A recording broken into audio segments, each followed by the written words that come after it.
Good morning, all of you. Welcome to the classes DLED Haryana plus Gwalior. Second year, paper number 6 is going on with me, and unit number 3, which will continue today. So let's start बेटा. Unit number 3 में हम लोगों ने जो है last class में listening और speaking skill को स्टार्ट किया था जस्ट, और इससे पहले वाला सारा पार्ट हमारा कंप्लीट हो गया था. Page number 86, this is page number 86. तो लिसनिंग और स्पीकिंग स्किल. सो मैंने आप लोगों को बताया था कि लिसनिंग जो है it is related to your audio sense, और इसे एक पैसिव एक्टिविटी माना गया बेटा. और हमारे लिए लिसनिंग क्यों जरूरी है? क्योंकि बच्चों को कहा गया कि they are the passive listeners, कि उन्हें ज्यादातर पूरे समय टीचर की कही हुई बात को सुनना ही होता है और सुनकर समझना होता है. इसलिए स्टूडेंट्स को भी इस हिसाब से क्या बोला गया है? Students are passive listeners. Students को पैसिव लिसनर्स कहा गया है. ठीक है. तो लिसनिंग जो स्किल है which is very very important because it is the counter part of speech. It is the counter part of speech, क्योंकि आप बिना सुने ध्यान से और किसी की बात को रिस्पॉन्स नहीं कर सकते. और लिसनिंग स्पीकिंग एक्टिविटीज साइमल्टेनियसली एक दूसरे के साथ चलती हैं. आप कोई भी एक एक्टिविटी को एक साथ पूरा कंप्लीट नहीं मान सकते. तो इन दोनों को एक साथ चलाने के लिए लिसनिंग भी उतना ही जरूरी है, और लिसनिंग स्पीकिंग के साथ ही कंटिन्यू हो सकती है. नेक्स्ट आगे आते बेटा, इसके कंडीशंस क्या क्या होते हैं लिसनिंग स्किल के. ये तो था इसका मीनिंग से रिलेटेड पार्ट. अब आगे इसके कंडीशंस. सो इसके कंडीशंस क्या क्या हैं? आप सबने ये चीजें फर्स्ट ईयर में भी पढ़ी हुई है, तो आई टेक टुडे कि इसको मैं थोड़ा ओवर गो थ्रू करके और जो है और will continue in the next class. जो आपका नया वाला सब्जेक्ट एक मैथ्स रह गया था, उसका भी मैं आपको ओवरव्यू दे दूंगी, क्योंकि ये दोनों टीचिंग सब्जेक्ट्स हैं और ये दोनों ही आप लोगों ने फर्स्ट ईयर में भी करे हुए हैं और सेकेंड ईयर में दोबारा हैं. और कुछ जो चीजें रिपीटेटिव हैं वो आई टेक कि उनको मैं फटाफट बताकर और आपको बता दूंगी कि ये हमने पहले किया हुआ है. तो जैसे देखो यहाँ लिसनिंग स्किल हमने पहले किया हुआ है, तो ये कंडीशंस थोड़ा बहुत जो बेसिक चीजें हैं वो मैं आपको बता रही हूँ. तो जैसे कंडीशंस में इन्होंने क्या बताया कि कंडीशन का मतलब होता है बेटा आवश्यक शर्तें. तो जब भी हम लिसनिंग की बात करते हैं तो हम वो कौन कौन सी ऐसी कंडीशंस है जो हमें ध्यान देने की जरूरत है या जिसके बिना लिसनिंग पूरी नहीं हो सकती, उन आवश्यक शर्तों को यहाँ पर हम डिस्क्राइब कर सकते हैं. तो जैसे पहला पॉइंट है, people should be able to understand the meaning. Pupil should be able to understand the meaning. This is the first condition, जो ये बताती है कि एक बच्चा जिसको आप कुछ बोल रहे हो, कुछ बता रहे हो, सबसे पहले should be able to understand, कि आपकी लैंग्वेज को वो अंडरस्टैंड कर सकता हो. अगर मान लो सपोज कि हम उसके सामने कोई ऐसी लैंग्वेज यूज करने लग जाए जो उसे समझ ही नहीं आ रही, ऐसे वर्ड्स ऐसी वोकैबुलरी यूज करने लग जाए जो उसकी समझ में ही नहीं आ रही, तो उसके सुनने का कोई फायदा नहीं होगा. तो should be able to understand. दूसरा, to make effective speaking skill. साथ में हमारी स्पीकिंग स्किल खुद की इफेक्टिव होनी चाहिए, तभी सुनने वाले को हमारी बात समझ आएगी. अगर हमारी कम्युनिकेशन में कहीं कोई कमी है तो सुनने वाले को वो चीज समझ नहीं आएगी. तीसरा इसमें दिया हुआ है बेटा, sounds must have some meaning and sense. Okay, whatever words और sentences I am uttering from my mouth, it must have some sense. जो भी शब्द, जो भी सेंटेंस हम मुंह से निकालते हैं उसका कुछ ना कुछ मीनिंग होना चाहिए. They should not be senseless. आगे आता है, प्यूपिल शुड बी अटेंटिव. ये जो अटेंशन टर्म है ये भी एक इंपॉर्टेंट कंडीशन का ही पार्ट है, क्योंकि अगर आप किसी चीज पर ध्यान नहीं देते हैं तो आप उस चीज को अंडरस्टैंड नहीं कर पाएंगे या आप उस चीज को नहीं सुनेंगे. जैसे बहुत सारी आवाजें बाहर से भी आ रही होती हैं, बट आपका ध्यान सिर्फ लेक्चर में होता है, तो आप सिर्फ लेक्चर पे कॉन्सेंट्रेट करके उसे सुनकर समझ पाते हैं. तो मस्ट बी अटेंटिव. फिर आ जाता है, should have interest in the skills of listening, speaking, reading, writing. बच्चे का खुद का इंटरेस्ट होना चाहिए कि मुझे सुन के जानना है आज का लेक्चर, मुझे समझ के जानना है आज का लेक्चर, मुझे जो भी टीचर बोल रहे हैं साथ में पार्टिसिपेट करना है, मुझे उनकी कही हुई बात को अपने पास नोट डाउन करना है. तो इस तरह से टीचर को भी ये चीज जो है मतलब टीचर के साथ साथ बच्चे को भी ये चीज अंदर से होनी चाहिए कि yes I want to do. मतलब मींस एज पर अगर हम बात करें थॉर्नडाइक के अकॉर्डिंगली, तो must be ready for the lecture. वो रेडी होना चाहिए सुनने के लिए, समझने के लिए, तभी आप उसे अंडरस्टैंड करा सकते हैं. अब आगे देखिए बेटा, नेक्स्ट इन्होंने जो दिया हुआ है इसके अंदर, अगला जो क्वेश्चन है आपका वो क्या है कि right a note on reducing teachers talk time in the classroom and total physical responses. Basically इस सवाल के अंदर आपका ये कहा गया कि जो टीचर का टॉक टाइम है उसे कम करना, यानी पूरे समय अगर टीचर एक लेक्चर दिए जा रहा है और सिर्फ मुंह से बोलता जा रहा है तो ये एक पैसिव क्लासरूम है जहां पर बच्चों को सिर्फ सुनना पड़ रहा है और बच्चे सिर्फ सुनते हैं और सुनकर जितना पिक कर पाते हैं उतना पिक कर लेते हैं। तो बेसिकली इस सवाल में यही कहा गया कि जो टीचर का टॉक टाइम है उसे रिड्यूस करके हमें बढ़ाना किस चीज को है, फिजिकल रेस्पॉन्सेज को इंक्रीज करना है। तो ये किस तरह की स्ट्रेटेजी है, इसका क्या मतलब होता है, वही पूछा गया है। So reducing teachers talk time in the classroom and allowing more time in lesson for students to be active participation in the learning. It is more important aspect for developing the outstanding teaching and learning. वो बोलते हैं अगर आप teaching और learning को बहुत ही effective बनाना चाहते हो, बहुत ही ज्यादा आउटस्टैंडिंग बनाना चाहते हो, तो उसके लिए it is very very important कि हम टीचर का जो टॉक टाइम है उसे थोड़ा सा कम करें और उसके साथ में हम किस चीज को ऐड कर दें, बच्चों के एक्टिव पार्टिसिपेशन को। क्योंकि अगर जितना ज्यादा बच्चा किसी चीज में इन्वॉल्व होके उसका डायरेक्ट एक्सपीरियंस लेकर उस चीज को सीखेगा तो वहां पर बच्चे को ज्यादा अच्छा समझ में आएगा। तो यहाँ पर इन्होंने कुछ स्ट्रेटेजीज भी दी हुई हैं जो टीचर के टॉक टाइम को रिड्यूस करती हैं और बच्चों के एक्टिव पार्टिसिपेशन को इंक्रीज करती हैं। जैसे कि इन्होंने यहाँ पर दिया हुआ है एलिसिट, उसके बाद जिसमें इन्होंने कुछ दिए हुए हैं लाइक जैसे elicit answer and concept from the students. कहते हैं कि जो भी जवाब आपने निकलवाना है वो बच्चों से निकलवाओ। Concept check understanding of new words and structures, आप जो भी कॉन्सेप्ट आपने समझाया उसकी क्रॉस अंडरस्टैंडिंग को चेक करने की कोशिश करो कि बच्चे को कितना समझ आया, नए शब्द या नए स्ट्रक्चर्स। साथ साथ इन्होंने कहा है body language, use the body language gestures and chart board to explain. कहते हैं कि अगर अध्यापक को कोई भी नई चीज समझानी है तो उसे क्या यूज करना चाहिए, लाइक अपनी बॉडी लैंग्वेज भी यूज करनी चाहिए, ऑडियो विजुअल एड्स का भी यूज करना चाहिए। तो काफी समय आपको यहाँ पर बोलने की बजाय दिखा कर भी आप समझा पाएंगे बच्चे को और उसमें क्या होगा कि आप ज्यादा अच्छा क्लियर कर पाएंगे, ज्यादा अच्छा समझा पाएंगे। फिर उन्होंने यहाँ पर बताया बेटा instructions, make simple instructions and concise to avoid explaining them multiple times. कहते हैं कि अगर आपने कोई इंस्ट्रक्शन बच्चे को देनी है तो वो इतनी सिंपल सेंटेंसेस में दो कि आपको उसे 10 बार 20 बार रिपीट करने की जरूरत ही ना पड़े, एक ही बार में वो इंस्ट्रक्शन बच्चे को अंडरस्टैंड हो जाए। देन इकोइंग, इकोइंग का मतलब होता है बेटा कि किसी की आवाज के साथ अपनी आवाज को मर्ज कर देना, that is called echoing. So यहाँ पर वो कहते हैं कि do not echo students response, मतलब बच्चों के रिस्पॉन्सेज के साथ साउंड को इको होने मत दो, नहीं तो इससे क्या होगा कि आपको बार बार रिपीट करना पड़ेगा। Next questions ask open and questions, not yes और नो। आप बच्चों से ज्यादा अगर आप बच्चों का पार्टिसिपेशन चाहते हो और अपना टॉक टाइम रिड्यूस करना चाहते हो तो जस्ट आस्क वैसे क्वेश्चन जिसमें एक सवाल आपने पूछा but it is open ended, तो जो बच्चे हैं वो आंसर कर रहे हैं उस चीज का एक ओपन लॉन्ग उसमें वे में, लाइक वो अपनी खुद की ऑन थॉट को जो है उसके अंदर इन्वॉल्व कर पा रहे हैं, पार्टिसिपेट करवा पा रहे हैं। तो इसमें ज्यादा टाइम कंज्यूम होगा और टीचर का टॉक टाइम रिड्यूस हो जाएगा। और use why and how to prompt students explanations, आप ज्यादा सवाल इसमें वाई और हाउ से रिलेटेड चूज कर सकते हैं और ये जो है बच्चों के प्रॉम्प्ट जो रिस्पॉन्सेज हैं उसको एनहांस करेगा। आस्क फॉलो अप क्वेश्चंस, इसके साथ साथ आप बीच बीच में फॉलो अप क्वेश्चंस भी ले सकते हैं और यह भी जो है बच्चों के पार्टिसिपेशन को इंक्रीज करता है। Next participation, encourage all students to participate. इसका एक तरीका यह भी है कि आप बच्चों को ज्यादा से ज्यादा एनकरेज करें पार्टिसिपेट करने के लिए। Student should read instructions, examples, exercise, questions and anything else that is possible.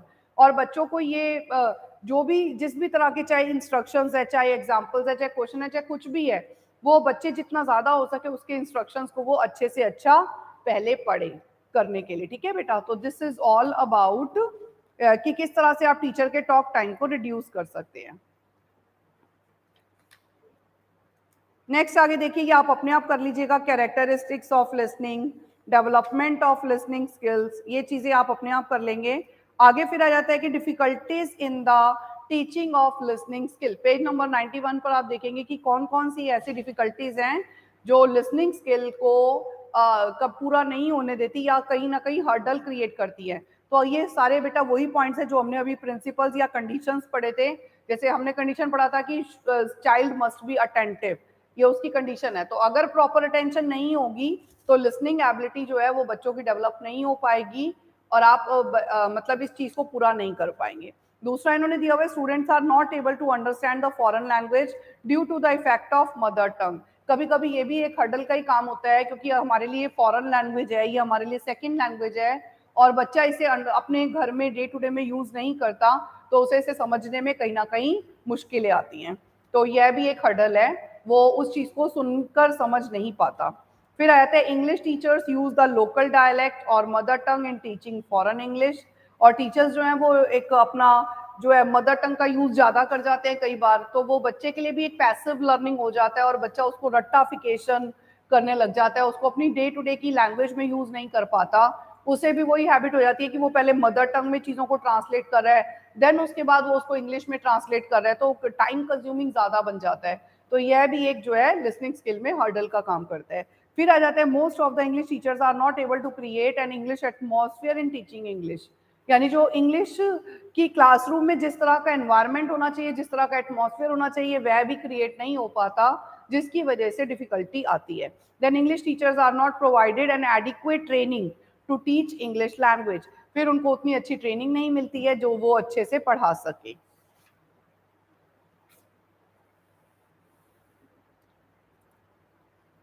इसके बाद बेटा स्पीकिंग स्किल इन्होंने दिया हुआ है नेक्स्ट आपका। सो स्पीकिंग स्किल क्या होती है हमारी, जब आप लिसनिंग की बात करते हैं तो साथ साथ बोलने की एक्टिविटी को हम स्पीकिंग स्किल कहते हैं, which helps in the communication, it is a vehicle for communication so between the two people. ठीक है, सो आप स्पीकिंग किसे बोल सकते हो, it is a vehicle for communication. ठीक है, अगर आपको एक दूसरे से बात करनी है, एक दूसरे को अपनी बात एक्सप्लेन करनी है, तो वहां पर स्पीकिंग बहुत ज्यादा जरूरी है। और जैसे हमने वहां लिखा था कि वो भी एक काउंटर एक्टिविटी है लिसनिंग के साथ, ऐसे ही स्पीकिंग और लिसनिंग एक दूसरे के साथ चलती है, एक दूसरे की साइमल्टेनियस एक्टिविटीज है, एक दूसरे के बिना पूरी नहीं हो सकती है। Is it okay? और आप जैसे वहां लिखा था पैसिव एक्टिविटी है, ऐसे स्पीकिंग आपकी बेटा एक्टिव या प्रोडक्टिव एक्टिविटी होती है। यहाँ पर आपको कुछ बोलते समय प्रोड्यूस करना पड़ता है, तो ये आपके एक्टिव स्किल से रिलेटेड होती है। आगे आ जाते हैं बेटा इसके main techniques for developing the speaking skill. आप एक अध्यापक किस प्रकार से टेक्निक्स का यूज करके, अलग अलग तरीकों का यूज करके, अलग अलग तरीकों का यूज करके जो है और बच्चों में स्पीकिंग स्किल डेवलप कर सकते हैं। वो कौन कौन से तरीके हैं जिनका प्रयोग क्लास में किया जा सकता है? तो जैसे इसमें पहला आ जाता है reproduction technique. Reproduction technique, reproduction technique क्या होती है? रिप्रोड्यूस करना। इसका मतलब ये होता है कि पहले बच्चे को कोई भी चीज या कोई भी शब्द उसके मुंह से निकलवाना है, तो उसको निकलवाने के लिए पहले टीचर उसे प्रोड्यूस करेगा। और इसे रिप्रोडक्शन क्यों बोलते हैं पहली टेक्निक को? क्योंकि पहले टीचर प्रोड्यूस करता है, फिर उसी चीज को बच्चे प्रोड्यूस करते हैं, पहले छोटे छोटे ग्रुप्स में या पूरी क्लास कोरस में करती है, और फिर लास्ट में उसे इंडिविजुअली भी एक एक बच्चे से प्रोड्यूस कराया जाता है, उसी शब्द को निकलवाया जाता है। तो ये क्या हो गया? रिप्रोडक्शन, क्योंकि बार बार सेम चीज को हम रिपीट करा रहे हैं उसको सिखाने के लिए। तो चाहे वो इंडिविजुअली हो, मतलब पहले टीचर ने बोला, फिर उसके बाद बच्चों ने ग्रुप में बोला, फिर इंडिविजुअली बोला, तो इसलिए इस टेक्निक को रिप्रोडक्शन टेक्निक कहा जाता है। फिर उसके बाद आता है pointing out miss pronounced words. फिर अध्यापक की एक और ड्यूटी होती है कि उसे पिन पॉइंट करना चाहिए, जो भी मिस्टेक्स बच्चे कर रहे हैं वो उन्हें एक्सप्लेन करना चाहिए कि किस तरह से इसको राइट तरीके से प्रोड्यूस किया जा सकता है। देन इसके बाद रीडिंग अलाउड, बच्चों को रीडिंग अलाउड की एक्टिविटी देनी चाहिए, बच्चों को एक एक करके जो है, जैसे बुक में कोई चैप्टर है, कोई स्टोरी है, कोई पोयम है, तो वो जोर से पढ़ने के लिए कहना चाहिए। फिर रोल प्ले, इसके अलावा अगर बच्चों में लिसनिंग स्पीकिंग स्किल को डेवलप करना है तो रोल प्ले एक्टिविटी, जिसे आप सिमुलेशन भी कहते हैं, it is very very important, यह भी करवाया जा सकता है, जिसमें जैसे आपने जो है एक बच्चे को टीचर बना दिया और दूसरे को जो है स्टूडेंट बना दिया, या एक को शॉपकीपर बना दिया और दूसरे को जो है कस्टमर बना दिया, या एक को डॉक्टर बना दिया दूसरे को पेशेंट बना दिया।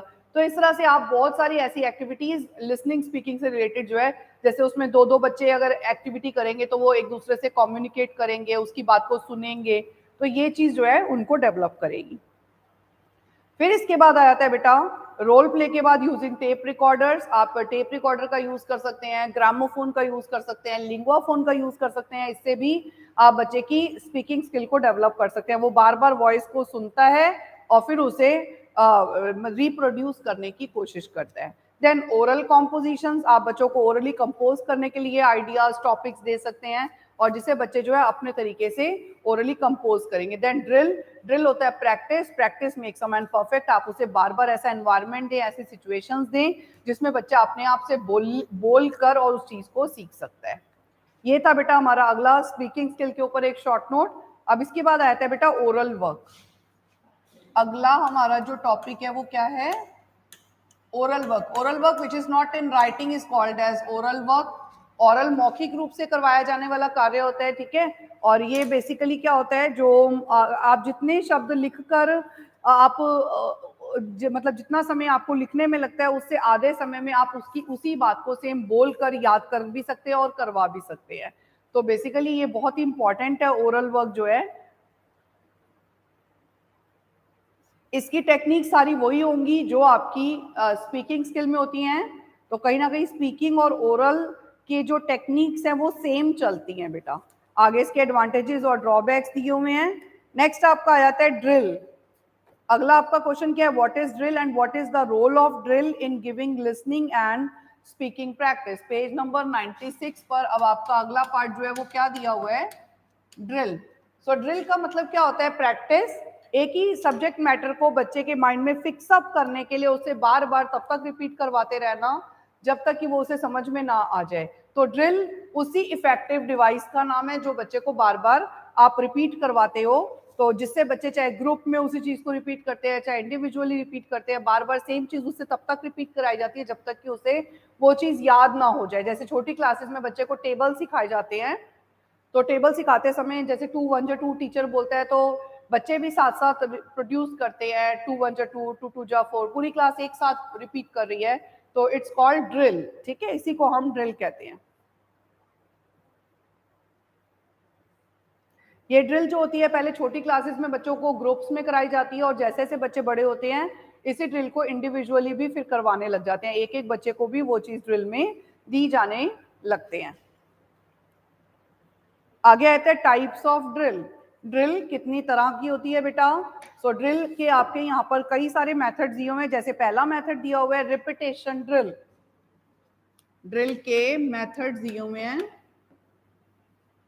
पहला कौन सा मेथड है, रिपीटेशन ड्रिल। रिपीटेशन ड्रिल में जो टीचर बोलेगा साथ साथ बच्चे भी सेम चीज को रिपीट करेंगे। जैसे दिस इज अ बॉल, तो बच्चों ने भी बोला दिस इज अ बॉल।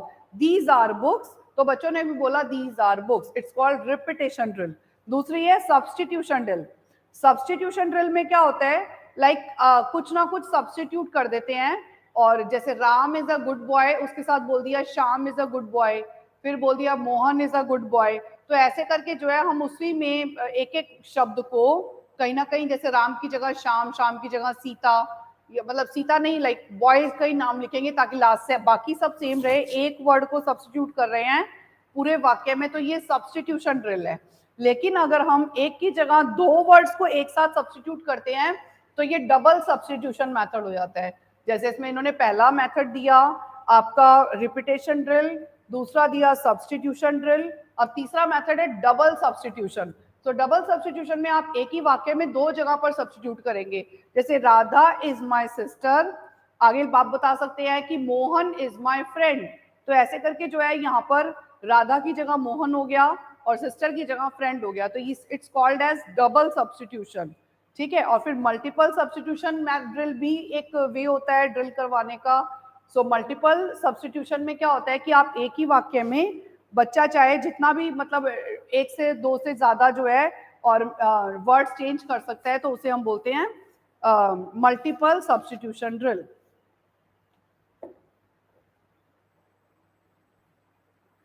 आगे सब्स्टिट्यूशन एग्रीमेंट ड्रिल बेसिकली क्या होता है बेटा, सब्स्टिट्यूशन एग्रीमेंट ड्रिल होता है जहां पर दो तरह के पैटर्न्स को एक साथ सिखाने के लिए आप जो है इस तरह का सब्स्टिट्यूशन। एग्रीमेंट वर्ड का मतलब यही है कि पैटर्न को सिखाने के लिए उन दोनों सेंटेंसेस को आप एक साथ यूज करके बता रहे हैं। जैसे दिस इज अ बुक, बच्चों ने भी बोला दिस इज अ बुक। अब हमने बताया कि ये तो सिंगल बुक के लिए हमने यूज किया, बट अगर बहुत सारी बुक्स हो तो हम क्या बोलेंगे, दीज आर बुक्स। तो फिर साथ साथ बच्चे भी रिपीट कर रहे हैं, दीज आर बुक्स। अब मैंने बोला पेन के लिए आप यही वाक्य यूज करो, तो बच्चे ने बोला दिस इज अ पेन। उसके बाद बच्चे बोल रहे हैं दीज आर पेन्स। फिर मैंने बोला बेंचेस, तो फिर बच्चों ने कहा कि दिस इज अ बेंच और दीज आर बेंचेस। तो ऐसे करके जो है बच्चे it's called as substitution agreement drill. तो इसमें आप एक तरह का एग्रीमेंट होता है दो वाक्यों के बीच में, वही चीज आप बच्चे को सिखाते हैं। अगला आ जाते हैं बेटा ट्रांसफॉर्मेशन ड्रिल। ट्रांसफॉर्मेशन को हम कन्वर्जन ड्रिल भी बोलते हैं, जिसका मतलब होता है कन्वर्ट करना, किसी सेंटेंस को कन्वर्ट करना। सो कन्वर्ट करना मतलब इस तरह की प्रैक्टिस में बच्चे को सेंटेंसेस को कन्वर्ट करना सिखाया जाता है। जैसे एफर्मेटिव को नेगेटिव में, नेगेटिव को इंटेरोगेटिव में कन्वर्ट करने के लिए कहा जाता है। जैसे मैंने बोला कि Ram is eating the food, तो अब बच्चे को कहा जाएगा कि इसे नेगेटिव में कन्वर्ट कर दो, तो वो बोलेगा कि Ram is not eating the food. ऐसे Sita is reading a book, तो Sita is not reading a book. तो they are playing, so they are not playing. तो ये जो हमारी ड्रिल होती है इसको बोलते हैं कन्वर्जन ड्रिल या ट्रांसफॉर्मेशन ड्रिल। फिर कंप्लीशन ड्रिल होती है, जहां पर आप किसी चीज को कंप्लीट करते हैं, वाक्य को कंप्लीट करते हैं। आपको वाक्य का शुरू वाला हिस्सा दिया हुआ है या मान लो लास्ट वाला दिया हुआ, और बीच वाले पार्ट को आपको खुद से कंप्लीट करना है, तो it's called as completion drill. उसे हम कंप्लीशन ड्रिल कहते हैं। जैसे I am going to college, तो बच्चे ने भी पहले बोला I am going to college, आगे ही और इंग्लैंड टीचर ने बोल दिया, तो अब बच्चा क्या बोल रहा है उसके साथ में, he is going to England. फिर ऐसे दे और जापान यूज हुआ, तो बच्चे ने आगे से क्या बोल दिया, they are going to Japan. तो इस तरह से इसको बोलते हैं हम कंप्लीशन ड्रिल। अब आगे नेक्स्ट आ जाता है बेटा हमारा वोकैबुलरी वर्ड्स किन्हें कहते हैं। अगला जो हमारा शॉर्ट नोट है वो क्या है, वोकैबुलरी।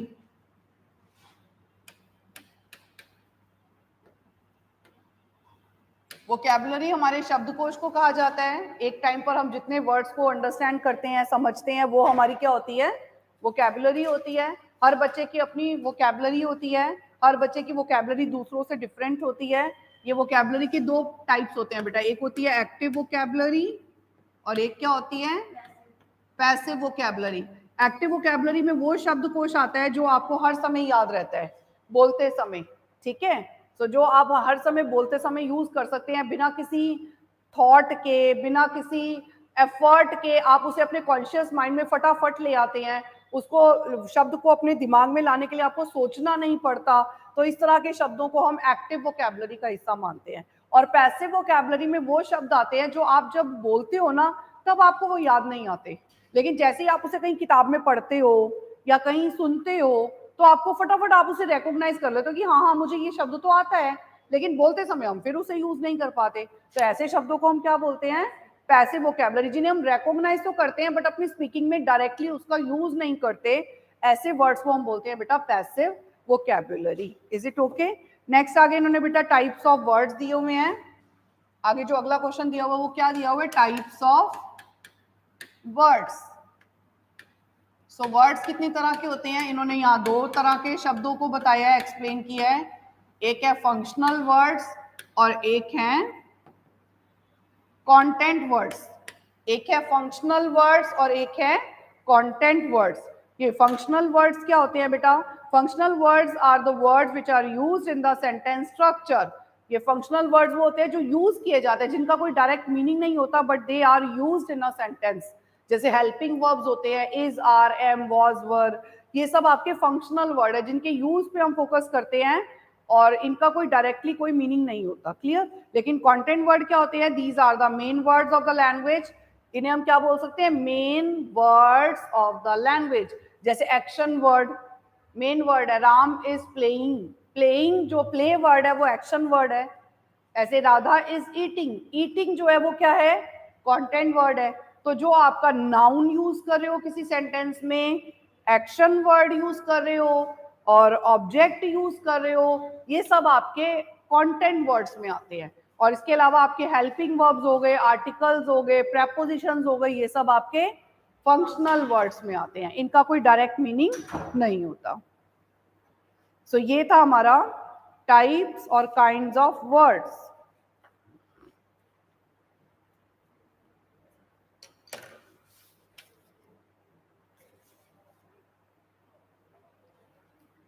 जब भी हम बच्चों के लिए वोकैबुलरी सिलेक्ट करें तो हमें किन किन प्रिंसिपल्स को ध्यान देना चाहिए?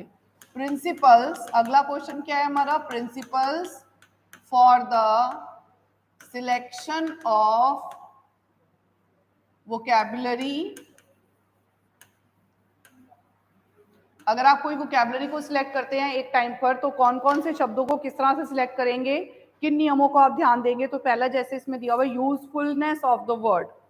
आप जो शब्द क्लास में लेकर आते हैं बेटा, आपको उसे ध्यान देना जरूरी है। यूजफुलनेस, हमें क्या चीज ध्यान देनी है कि जो शब्द आप बच्चे को पढ़ा रहे हो वो उसके लिए यूजफुल है या नहीं है। तो ये चीज को ध्यान रखते हुए आपने शब्द को सिलेक्ट करना है। फिर इसके बाद आता है frequency of the word.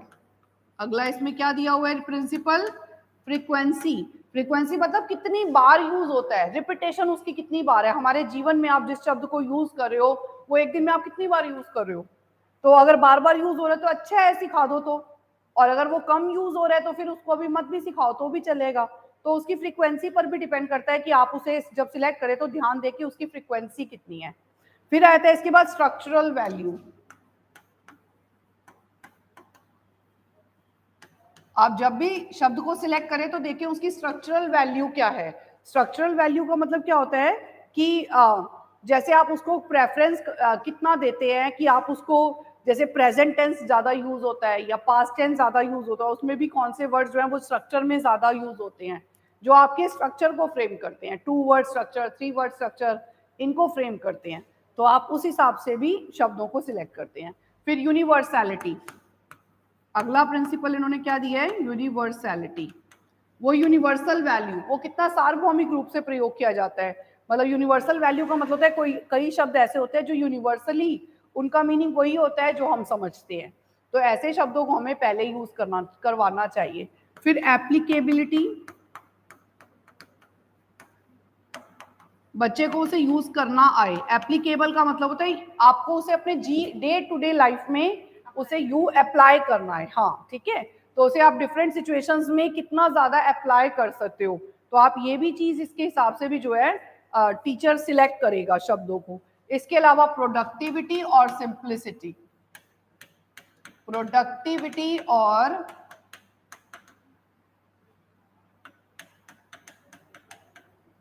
Simplicity. So productivity का मतलब होता है मल्टीपल यूजेस। एक शब्द आप जब सीखते हो तो उस एक शब्द को आप कितनी परिस्थितियों में प्रयोग कर सकते हो, वो उसके मल्टीपल यूज को हम प्रोडक्टिविटी कहते हैं। Is it okay? Multiple use को, एक शब्द बट मैनी यूजेस, तो वो उसकी प्रोडक्टिविटी है। तो जो जितना ज्यादा प्रोडक्टिव होता है उस शब्द को पहले सिलेक्ट करना चाहिए। और सिंप्लिसिटी का मतलब simple, it should be simple to teach, it should be easy to teach. तो वो सिंपल वर्ड होना चाहिए, तभी आप उसे जो है बच्चे को आसानी से ग्रैस्प करवा सकते हो। तो these are the principles which should be followed.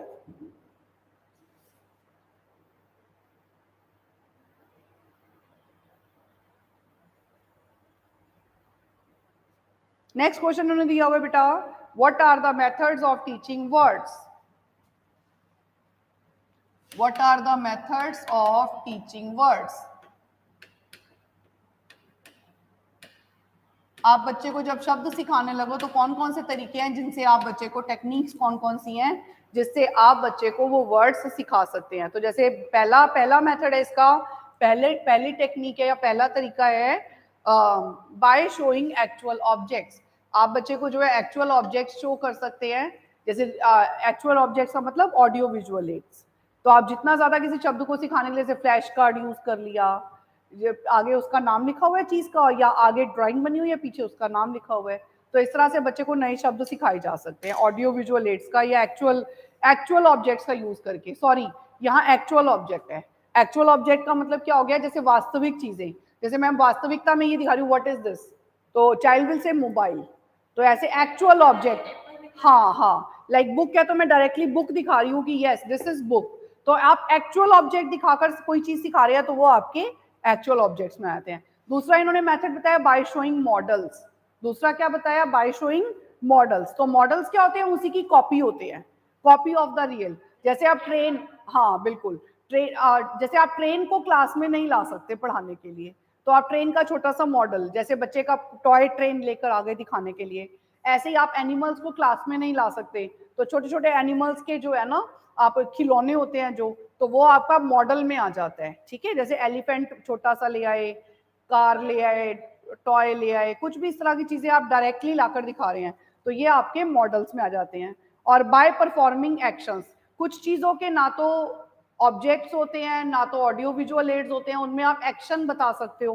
बच्चों को ऐसे नमस्ते का एक्शन है, लाइक हेलो का एक्शन है, वेलकम का एक्शन है, तो ऐसे करके आप चीजों के एक्शन से के थ्रू भी उन चीजों को करवा सकते हैं।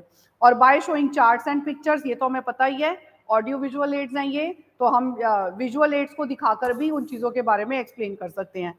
और by using black board, black board भी यूज कर सकते हैं ना, कोई चीज समझानी होती है ब्लैक बोर्ड तो हम डायरेक्ट यूज कर सकते हैं, शब्द लिखा उसका मीनिंग बताया और बच्चे को समझ में आ गया, तो ब्लैक बोर्ड का यूज भी किया जाता है। फिर by using mother tongue, mother tongue का यूज करके, जैसे हिंदी में मतलब बता दो, फैन मीन्स पंखा, ऐसे करके आप कोई भी शब्द का हिंदी में मतलब बताओगे तो उसे समझ में आ जाएगा।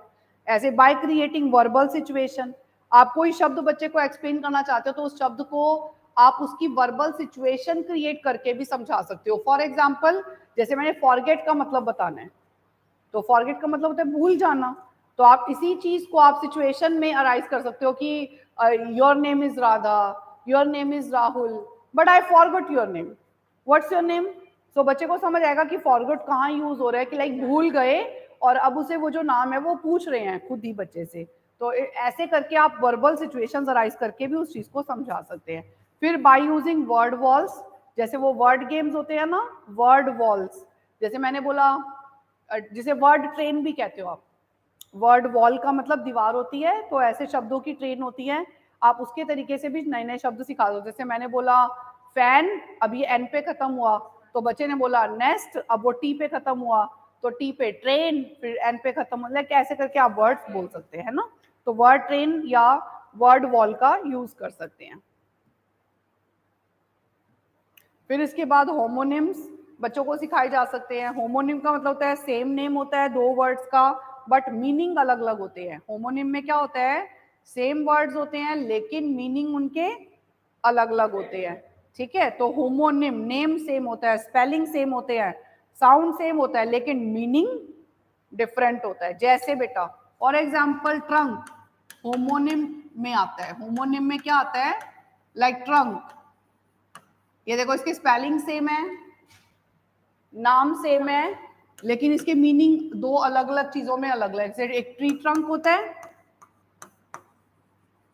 ना ट्री ट्रंक, और एक क्या होता है बेटा,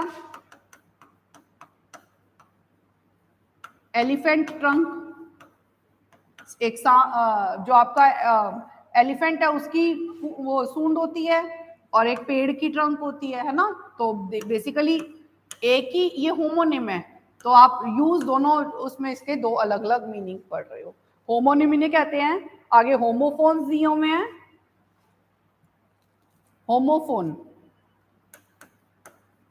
होमोफोन क्या होते हैं, सेम साउंड, होमोफोन में सेम साउंड होता है बस खाली, उसके स्पेलिंग सेम नहीं होते, may be but sound same हो सकता है। जैसे कि टू टू टू, ये किसमें आएगा, होमोफोन में, क्योंकि तीनों को ही आप टू बुलाते हो, लेकिन एज पर सिचुएशन, हाँ एज साउंड भी सेम है, स्पेलिंग डिफरेंट है, वहां पे स्पेलिंग भी सेम था, साउंड भी सेम था, मीनिंग डिफरेंट था। यहाँ पर साउंड सेम है, स्पेलिंग भले ही डिफरेंट हो और मीनिंग तो डिफरेंट ही होते हैं। इज इट ओके, तो ये आपका होमोफोन में आ जाता है। होमोफोन में ही जैसे और भी होते हैं, लाइक आपका डियर और डियर, ये भी किस में आएगा, होमोफोन में आएगा, है ना। एक डियर है हिरण और एक डियर है यू आर माई डियर, ठीक है, तो वो ऐसे करके लाइक ये होमोफोन में आ जाते हैं। और ऐसे ही आपका होमोग्राफ भी होता है। होमोग्राफ, होमोग्राफ में लिखते सेम है बेटा, होमोग्राफ सिर्फ राइटिंग बेस्ड सेम होता है। In words can be taught by using homograph also. Homograph have same spelling but different meaning. So homograph में भी ये कंडीशन होती है, सेम स्पेलिंग्स होते हैं, इसमें क्या होता है, सेम स्पेलिंग्स होते हैं। स्पेलिंग सेम होना जरूरी है, आप उसे प्रोनाउंस सेम नहीं कर रहे हो, वो जरूरी नहीं है कि आप उसे प्रोनाउंस सेम कर रहे हो, बट स्पेलिंग सेम होंगे।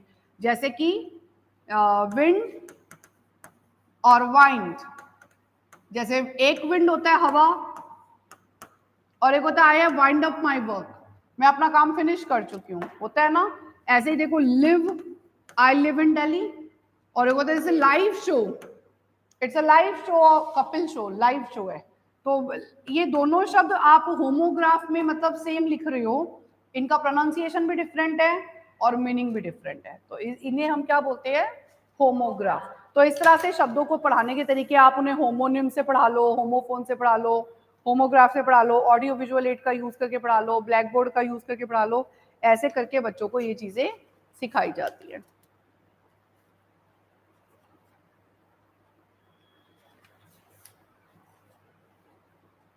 आगे डिक्शनरी बेटा आपने सबने पहले ही पढ़ी हुई है। डिक्शनरी का मतलब क्या होता है, वर्ड मीनिंग डिक्शनरी से हम फाइंड आउट करते हैं और उसके अकॉर्डिंगली देखते हैं। अब इसके बाद हमारा रीडिंग स्किल आ जाता है, ये नोट कर लिया। नेक्स्ट आगे रीडिंग स्किल आ जाता है हमारा।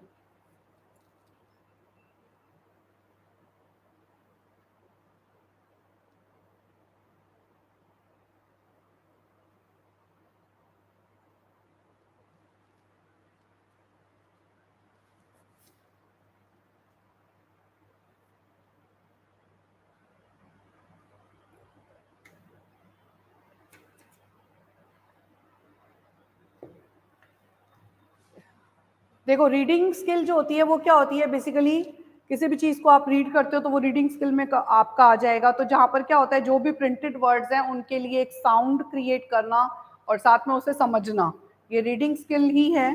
सो रीडिंग स्किल को हम एक तरह से क्या बोल सकते हैं कि किसी चीज को आप किताब में देख रहे हो और पढ़ रहे हो, देख रहे हो और पढ़ रहे हो, तो इसलिए इसे क्या बोला जाता है बेटा, साइट एंड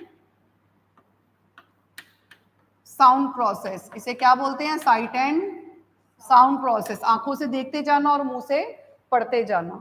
और ये भी एक तरह की पैसिव एक्टिविटी है, क्योंकि अगर शब्द आगे दिखाई देना बंद हो जाए, मैं जितना लिख रही हूँ उतना ही तो आप पढ़ पा रहे हो, अगर मैं यहाँ लिखना बंद कर दूं, यहाँ कुछ ना लिखा हो, तो आप पढ़ भी नहीं पाओगे। तो ये डिपेंडेंट एक्टिविटी हो गई ना एक तरह से, कि अगर कुछ लिखा हुआ है, रिटर्न वर्ड्स हैं, तो ही आप उन्हें रीड कर सकते हो, अगर रिटर्न वर्ड्स नहीं है तो आप उन्हें पढ़ नहीं सकते। तो इसे भी एक पैसिव स्किल कहा गया है और एक रिसेप्टिव स्किल कहा गया है। रिसेप्टिव मतलब रिसीव करने वाली, जब आप पढ़ते हो तो ही रिसीव कर पाते हो, तो ये एक रिसेप्टिव स्किल में काउंट होता है। ये तो था इसका मीनिंग बेटा। आगे एक बैकन की डेफिनेशन दी हुई है बेटा इसमें। बैकन, बैकन ने इसकी एक बड़ी अच्छी परिभाषा दी है कि रीडिंग, अगले पेज पे लिखूं बैकन की डेफिनेशन, अगले पेज पे, ये नोट कर लिया।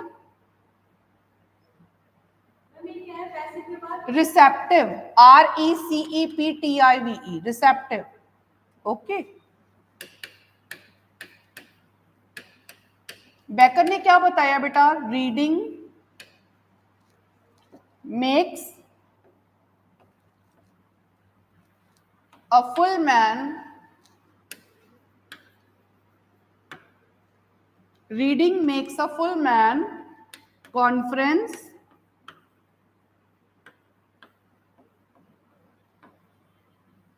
a ready man while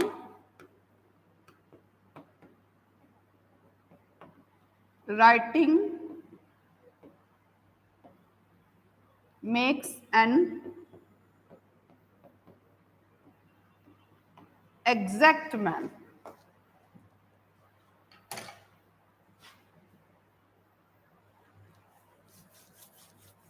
so reading makes a full man मतलब फुल ऑफ नॉलेज। जो जितना ज्यादा बच्चे पढ़ते हैं they become full of knowledge, वो चीजों को रटते नहीं है, सिर्फ रीडिंग में ही ध्यान रखते हैं, है ना। और कॉन्फ्रेंस में हम रेडी रहते हैं, जैसे आप किसी कॉन्फ्रेंस को, किसी मीटिंग को अटेंड करने जाओ तो सवाल जवाब आपसे भी हो सकते हैं, तो उस समय यू मस्ट बी रेडी।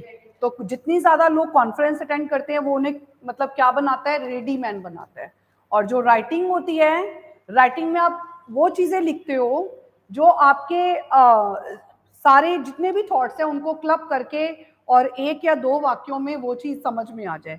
तो जैसे राइटिंग में आप सब कुछ नहीं लिख सकते, तो इसलिए ये आपको क्या कन्वर्ट करती है, एग्जैक्ट मैन बनाती है, टू दी पॉइंट बात को एक्सप्रेस करना सिखाती है। Is it okay? तो यही चीज उन्होंने बताई है कि reading makes a full man, conference a ready man, while writing makes an exact man.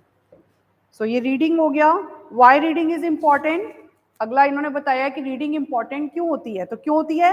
It helps the learner to know the language, it helps the learner to know the language. भाषा को सीखने के लिए, जानने के लिए आपको उसे रीड करना जरूरी है। फिर it's a form of experience, जितने ज्यादा आप रीडिंग करते हो उतना आपके अनुभव भी जो है वो क्या होते हैं, बढ़ेंगे। ठीक है, हाँ। और आगे, by reading a person is able to utilize his leisure time, इससे व्यक्ति अपने खाली समय का सदुपयोग कर पाता है। जितनी ज्यादा आप जैसे खाली बैठे हो और आप रीडिंग कर लो तो आपको मजा आएगा, अच्छा लगेगा पढ़ने में, नई नॉलेज मिलती है। Reading enables a learner to know the news, other informations, reading newspapers, magazines, etc. जितना ज़्यादा हम रीडिंग करते हैं हमारे को नई नई जानकारियाँ मिलती हैं, चाहे आप मैगजीन पढ़ रहे हो, चाहे आप न्यूज़पेपर पढ़ रहे हो, इनसे आपको नई नई इंफॉर्मेशन मिलती हैं। फिर education of the child is imperfect unless he is equipped with the ability to read. कहते हैं एक बच्चे की एजुकेशन तब तक इनकम्प्लीट है जब तक कि वो खुद से रीडिंग्स ना करे। तो reading is very important to develop yourself. Is it okay?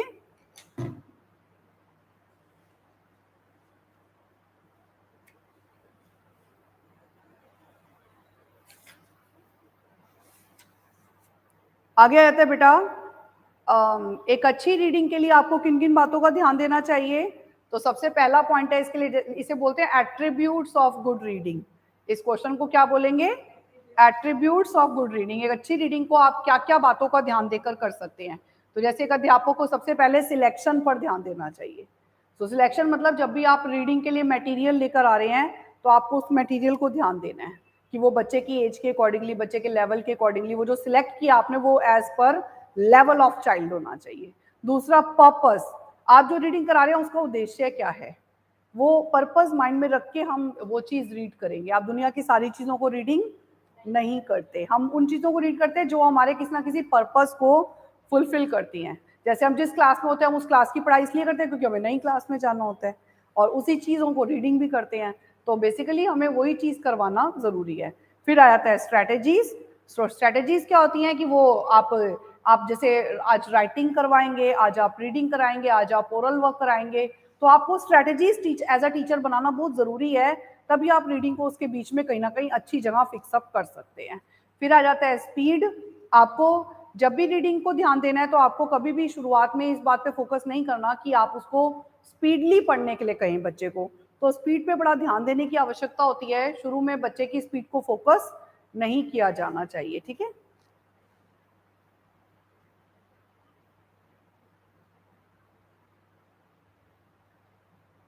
Initially आपको यही ध्यान देना है कि रीडिंग पे आप अलाउड रीडिंग में भी आप जो है स्पीड को फोकस ना करें, लेकिन धीरे धीरे करके जब बच्चों में एफिशिएंसी डेवलप होने लगती है तो एक गुड रीडिंग के अंदर क्या होता है कि वो तेजी से बच्चा पढ़ना शुरू कर देता है, without any break, without any pause, वो अच्छे से पढ़ना शुरू कर देता है। फिर कॉन्टेक्सचुअल रीडिंग। कॉन्टेक्सचुअल का मतलब होता है उसके संदर्भ को समझना। तो आप जब भी रीडिंग करें तो एक अच्छी रीडिंग का ये भी विशेषता है कि आपको पढ़ते पढ़ते ही चीजें समझ में आ जाती हैं, आप उसके संदर्भों को समझना शुरू हो जाते हैं। क्लियर? आगे आ जाते हैं, what are the methods of teaching reading. What are the methods of teaching reading.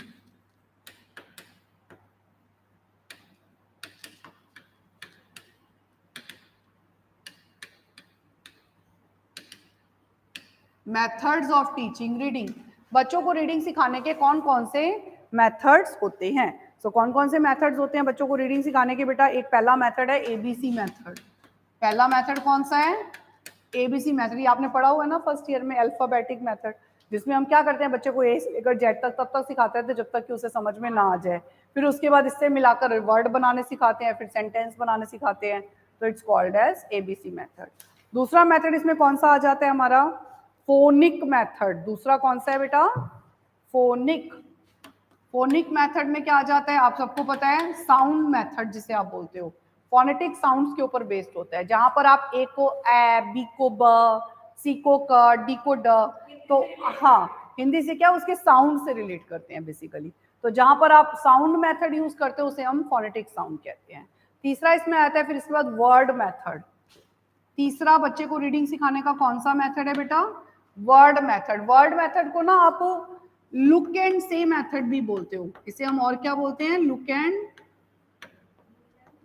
से, देखो और कहो। जैसे क्या लिखा हुआ है ये, तो आप बताएंगे कि डायरेक्टली बेड, ठीक है।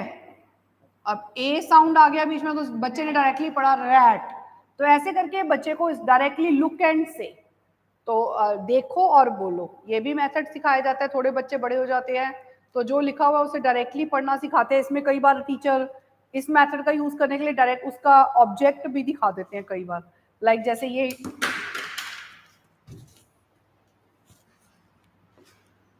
ये अब ये क्या बना हुआ है, दिखाई दे रहा है ना? फैन है ना। तो इस तरह से करके आप डायरेक्टली, ये वर्ड मेथड ही है कि आपने उस शब्द का पिक्चर दिखा दिया और बच्चा उसको देख के सीधा बता पा रहा है कि व्हाट इज दिस, इमेज को देख के वो बता पा रहे हैं। इसमें अगला मेथड आपका आता है फ्रेज मेथड। नेक्स्ट इसमें कौन सा आ जाता है?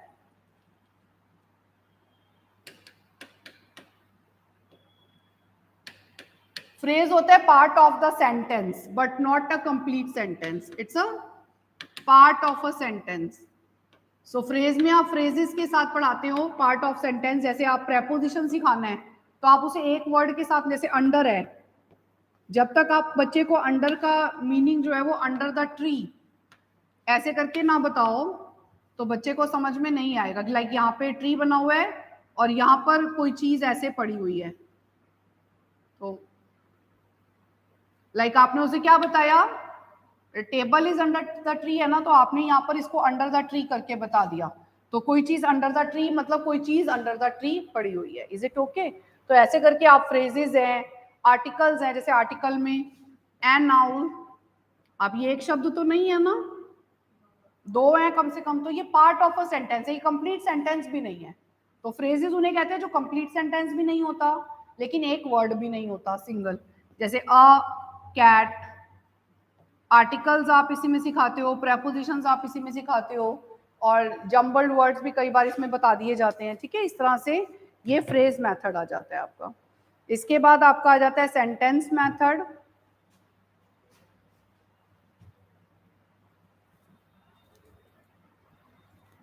अगला है सेंटेंस मेथड। सेंटेंस मेथड में एट अ टाइम आप क्या लेते हो बेटा? Complete sentence. At a time इसमें क्या लेते हो? कंप्लीट सेंटेंस बच्चे को लेकर आप सिखाएंगे, एक पूरा सेंटेंस, एक पूरा कंप्लीट यूनिट ऑफ थॉट आप बच्चे को एक टाइम पर लेकर सिखाते हैं। इसके बाद बेटा आपका आगे आ जाता है 3 स्टेजेस ऑफ रीडिंग। अवस्थाएं 3 कौन कौन सी होती हैं रीडिंग के अंदर? रीडिंग की 3 स्टेजेस, आप स्टेजेस ऑफ रीडिंग कह सकते हो इस क्वेश्चन में। क्या क्या अवस्थाएं होती हैं? एक होती है प्री रीडिंग की स्टेज, एक होती है ड्यूरिंग रीडिंग की स्टेज, और एक होती है पोस्ट रीडिंग की स्टेज। तो रीडिंग की कितनी अवस्थाएं होती हैं? 3, एक प्री रीडिंग, एक ड्यूरिंग रीडिंग और एक पोस्ट रीडिंग। सो प्री रीडिंग को प्रेपरेटरी स्टेज भी कहते हैं बेटा, प्रिपरेशन की स्टेज। ये वो अवस्था होती है जहां पर आप रीडिंग के लिए मटेरियल तैयार कर रहे होते हो, चाहे आप चार्ट, ऑडियो विजुअल एड, जैसे अध्यापक ने वो अध्यापक कह रहे हैं कि आज मैं ये मैटर पढ़वाऊंगी, तो वो उस मैटर को पढ़वाने के लिए लाइक किसी चार्ट पे लिख के ले जाएं, और या उसके लिए कुछ भी और प्रेपरेशन कर रहे हैं, तो वो आपका प्रेपरेशन मोड होता है। तो उसे बोलते हैं प्री रीडिंग। रीडिंग से पहले कि आप उसे बोर्ड पे लिख रहे हो मान लो, तो ये प्री रीडिंग है। आप उसके लिए कोई ऑडियो विजुअल एड दिखा रहे हो, ये प्री रीडिंग है। तो रीडिंग से पहले, पढ़वाया नहीं है, ठीक है। फिर इसके बाद आता है वाइल रीडिंग और प्रोडक्टिव स्टेज। इसे हम वाइल रीडिंग भी कहते हैं, वाइल रीडिंग स्टेज भी कहते हैं, और इसे हम प्रोडक्टिव स्टेज भी कहते हैं, और इसे क्या बोलते हैं? प्रोडक्टिव स्टेज भी कहते हैं। प्रोडक्टिव का मतलब क्या होता है बेटा? प्रोड्यूस करना। प्रोडक्टिव का मतलब क्या होता है? प्रोड्यूस करना। सो यहाँ पर होता है during this stage good habit of readings are form. ये वो अवस्था है जहाँ पर बच्चा रीडिंग शुरू कर देता है। अभी जो मटेरियल आपने उसके सामने प्रेजेंट किया फर्स्ट स्टेज के द्वारा, इस अवस्था में वो पढ़ना शुरू हो गया, उसे रीडिंग करना। और पोस्ट रीडिंग में फिर क्या आ जाता है बेटा, पोस्ट रीडिंग में फीडबैक आ जाता है। पोस्ट रीडिंग में क्या आ जाता है, फीडबैक आ जाता है। फीडबैक के साथ और क्या आएगा, बच्चे से आप बोलोगे कि बेटा आपने इस तरह का सिमिलर मटेरियल घर जाके पढ़ना है और प्रैक्टिस करनी है रीडिंग की, तो वो आपका पोस्ट रीडिंग में आ जाता है। ठीक है,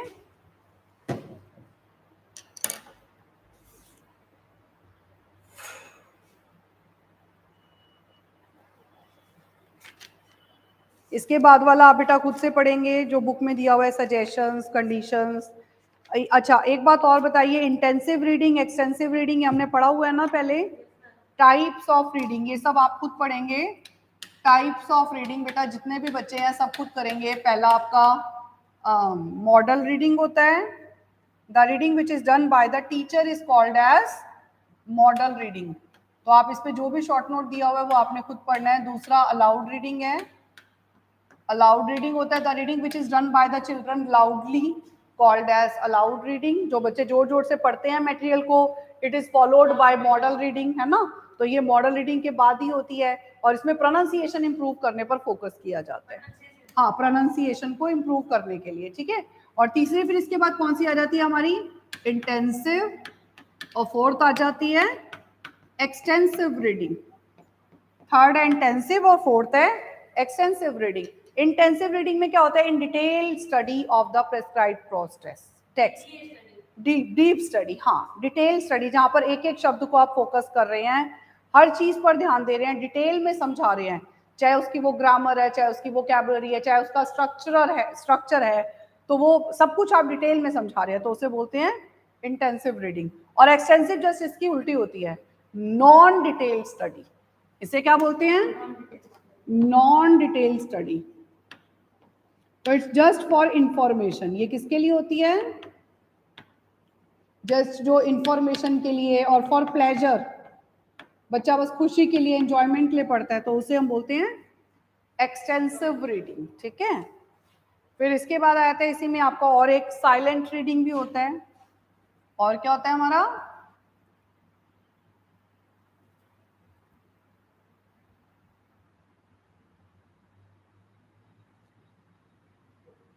फिफ्थ आ जाता है इसके बाद साइलेंट रीडिंग। तो साइलेंट रीडिंग क्या होती है, विच is done silently, lips do not move. जिसके अंदर क्या होता है, लिप्स डू नॉट मूव और विस्परिंग इज नॉट अलाउड, मतलब आवाज नहीं आनी चाहिए, बिना आवाज के की जाने वाली रीडिंग को क्या बोलते हैं, साइलेंट रीडिंग। और ये और भी ज्यादा, मतलब इसको हम जब कहते हैं करवाओ तो ये अलाउड के बाद होनी चाहिए। It is followed by aloud reading. जैसे aloud reading is followed by model reading, ऐसे ही silent reading is followed by aloud reading. क्योंकि जो बच्चे बिगनर्स होते हैं वो मन में गलत पढ़े सही पढ़े आपको पता नहीं चलेगा, तो पहले अलाउड रीडिंग के द्वारा उसे डेवलप कर दो, फिर उसके बाद बच्चे को साइलेंट रीडिंग करने के लिए कहो। इसके बाद बच्चों से कॉम्प्रीहेंशन क्वेश्चंस पूछे जाते हैं ताकि बच्चे ने जो पढ़ा वो उसे समझ आया या नहीं आया टीचर को पता चल जाता है। तो साइलेंट रीडिंग होती है। साइलेंट रीडिंग के बाद एक लाइब्रेरी रीडिंग भी होती है बेटा। लाइब्रेरी रीडिंग क्या होती है, जो आप लाइब्रेरी में बैठ के पढ़ते हो, मन में पढ़ते हो, किताबें पढ़ते हो अपनी नॉलेज को बढ़ने के लिए, बढ़ाने के लिए, उसे हम क्या बोलते हैं, लाइब्रेरी रीडिंग कहते हैं। और एक होती है सप्लीमेंट्री रीडिंग। एक क्या होती है, सप्लीमेंट्री रीडिंग। इसे हम एडिशनल रीडिंग भी कहते हैं। इसे क्या बोलते हैं, एडिशनल रीडिंग। जैसे आजकल एक इंग्लिश रीडर बुक के साथ इंग्लिश प्रैक्टिस बुक भी होती है, तो उसमें क्या होता है, एडिशनल रीडिंग्स होती हैं। तो कोई भी एक्स्ट्रा बुक्स आप दे रहे हो बच्चे को पढ़ने के लिए, तो वो सप्लीमेंट्री रीडिंग का पार्ट होती है।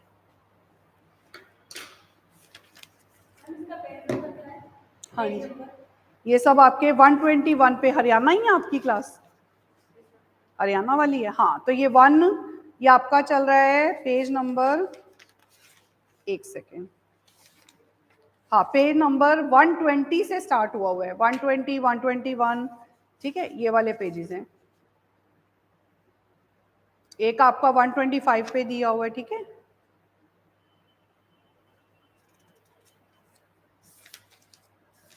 तो तो ये सब आपने पढ़ना है, टाइप्स ऑफ रीडिंग और क्या क्या वेज हैं वो सब आपने पढ़ने हैं। और लास्ट फिर इसके बाद बेटा हमारा आ जाता है राइटिंग स्किल। लास्ट स्किल हमारी कौन सी आ जाती है? Writing skill. नहीं, लिसनिंग स्पीकिंग मैंने पहले करवा दिया। पहले सबसे लिसनिंग स्पीकिंग ही तो आता है। जब आप आज शुरू हुई थी क्लास तो वहाँ लिसनिंग स्पीकिंग ही था, और पिछली क्लास में भी मैंने करवाया था। ठीक है, तो आज तो अभी मैं बस अब फिनिश कर रही हूँ, क्योंकि मैंने एक ओवरव्यू देना है इस किताब का, और अगली क्लास में मैथ्स का ओवरव्यू दूंगी फिर मैं आपको। ठीक है, सो राइटिंग स्किल क्या होती है? जहां पर आप शब्दों को लिख कर बात करते हैं। सो इसलिए इसे हम क्या बोलते हैं? Productive skill. क्या बोलते हैं? प्रोडक्टिव। कुछ प्रोड्यूस करने से रिलेटेड है, इसलिए इसे प्रोडक्टिव कहते हैं। इसे एक्टिव भी कहा जाता है, क्योंकि all the time when you are writing you are active. जिस समय आप कुछ भी लिखते हैं तो आप एक्टिव रहते हैं, शब्दों को बनाते हैं, तो ये आपकी एक्टिव स्किल है।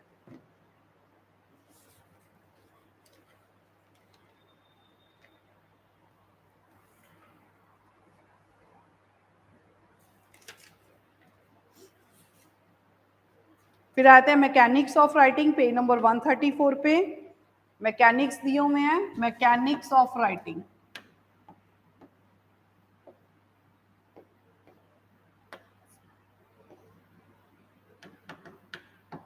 मैकेनिक्स होते हैं लाइक टूल्स और यंत्र उसके, जिससे आप राइटिंग को मतलब जिसके बिना राइटिंग हो ही नहीं सकती। ठीक है, तो जैसे मैकेनिक्स में इसके कौन कौन से मैकेनिक्स होंगे? Like how to make the strokes. एक बच्चा जिसको लिखवाया जा रहा है उसे पता होना चाहिए कि स्ट्रोक्स कैसे बनाते हैं, उसके बिना वो राइटिंग जो लेटर्स हैं, वर्ड्स हैं, वो नहीं लिख सकता। फिर हाउ टू मेक लेटर्स, फिर अगर पहले स्ट्रोक बनाना सीखेगा तो फिर लेटर पता होना चाहिए। फिर लेटर का size, shape, capital letter use कहाँ करने हैं, स्मॉल लेटर्स कहाँ यूज करने हैं, ये सब चीजें, हाँ, ये सब चीजें पता होनी चाहिए। फिर फ्लुएंट हैंड मूवमेंट, हाथ को कैसे मूव करते जाना है, तो ये भी चीजें अध्यापक को बच्चे को सिखानी होती हैं। So these all are the mechanics of writing. इसके बाद आता है टाइप्स ऑफ हैंड राइटिंग या स्टाइल्स ऑफ राइटिंग भी कहते हैं, जिसे हम, अगला पार्ट इसमें क्या है? Styles of writing. राइटिंग के कितने स्टाइल होते हैं बेटा? वैसे तो बेसिक दो स्टाइल्स होते हैं, एक होता है स्ट्रेट जिसे हम बोलते हैं वर्टिकल स्टाइल। वो जो बच्चे सीधा सीधा लिखते हैं वो कौन सा स्टाइल होता है? Vertical style. और दूसरा होता है इसका स्लांटिंग स्टाइल। स्लांटिंग में दो आते हैं, एक होता है बैकवर्ड स्लांट्स और एक होता है फॉरवर्ड स्लांट। बैकवर्ड स्लांट में बच्चे ऐसे तिरछा लिखते हैं और फॉरवर्ड में पेन को ऐसे आगे करके लिखते हैं। तो ये आपका स्टाइल ऑफ राइटिंग आ जाता है। ठीक है,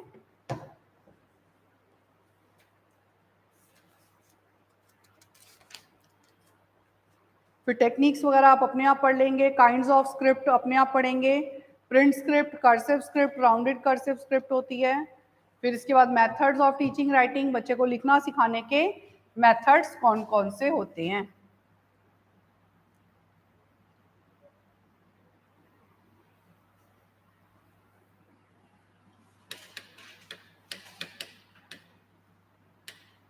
मेथड्स ऑफ टीचिंग राइटिंग, लिखना सिखाने के तरीके कौन कौन से हैं? तो कौन कौन से मेथड्स हैं लिखना सिखाने के? पहला मेथड दिया हुआ है किंडरगार्टन मेथड। पहला कौन सा है? ये प्ले वे में, खेल खेल में सिखाते हैं बच्चे को। बॉक्स में जैसे शेप्स, अलग अलग प्लास्टिक वुडन शेप्स पड़ी हुई होती हैं लेटर्स की, उनको बच्चे ज्वाइन करते हैं तो उससे उन्हें लेटर समझ में आता है और माइंड में भी एक इमेज फ्रेम होती है। तो ये आपका कौन सा हो गया? Kindergarten method. दूसरा होता है ट्रेसिंग मेथड। ट्रेसिंग में क्या होता है? Child is asked to move his pencil over the dotted lines। जैसे बच्चे को ये डॉट डॉट दिए हुए हैं ना, और इसमें बच्चे को पेंसिल मूव करनी है इसके ऊपर, तो ये कौन सा मेथड हो गया आपका? ट्रेसिंग मेथड हो गया। Is it okay? तो ट्रेसिंग में ट्रेस करने के लिए कहा जाता है। फिर आता है फ्री इमिटेशन, जस्ट इसका उल्टा होता है ट्रेसिंग का। तीसरा मेथड हमारा कौन सा हो जाता है?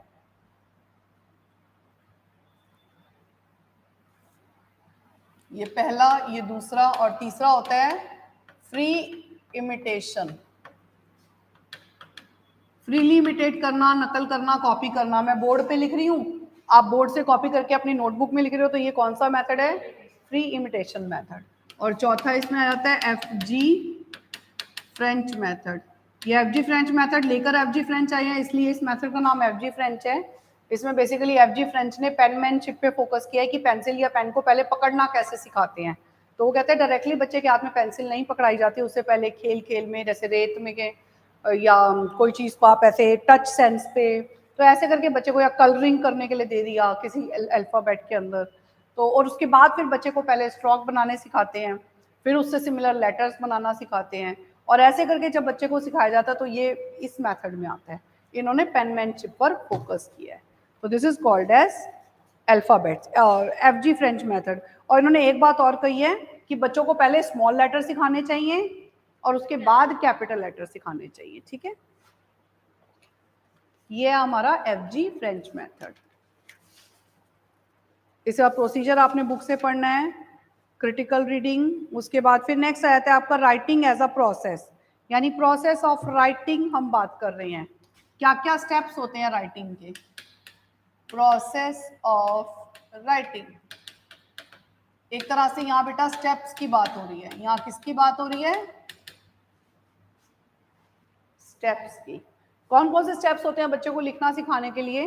तो पहला स्टेप होता है ब्रेनस्टॉर्मिंग। पहला स्टेप क्या होता है? ब्रेनस्टॉर्मिंग हमें नाम से ही समझ में आता है, जनरेशन ऑफ आइडियाज। कोई भी चीज लिखनी है तो सबसे पहले आपके माइंड में उसके लिए क्या होना चाहिए? आइडिया। तो बेसिकली ब्रेनस्टॉर्मिंग वे क्या होता है? बच्चे के माइंड में उस आइडिया को डेवलप करना, जो उसे लिखना है, कॉपी पे उतारना है, तो उसके लिए पहले आइडिया का आना, तो इट्स कॉल्ड एज ब्रेनस्टॉर्मिंग। अब मान लो वो आइडिया आ गया, तो उसके लिए ड्राफ्टिंग सेकंड स्टेप होता है। ड्राफ्टिंग का मतलब क्या होता है? रफ नोट प्रिपेयर करना। ड्राफ्टिंग का मतलब क्या होता है? रफ नोट प्रिपेयर करना। जैसे बच्चे के माइंड में जो भी आइडिया आ रहा है बस वो उसे लिखता जाए, तो वो क्या है? रफ नोट प्रिपेयर करना। हाँ, नहीं तो क्या होगा, कोई चीज अगर एकदम वो भूल गया तो दोबारा उसे फिर वो याद नहीं आएगी। तो पहले फटाफट उन आइडियाज को उतार लेना जो भी आपके माइंड में आ रहे हैं। फिर कॉन्फ्रेंसिंग, उस आइडिया के लिए कॉन्फ्रेंस करना, एक दूसरे से डिस्कस करना, जैसे अपने मम्मा से, पापा से, और अगर जो बुक राइटर्स होते हैं वो उसी तरह अदर बुक राइटर्स के साथ डिस्कस कर सकते हैं, प्रोफेशनल लोगों के साथ कर सकते हैं, टीचर्स के साथ कर सकते हैं। तो ऐसे करके आप एक कॉन्फ्रेंस करते हैं। कॉन्फ्रिंग लिख दिया मैंने।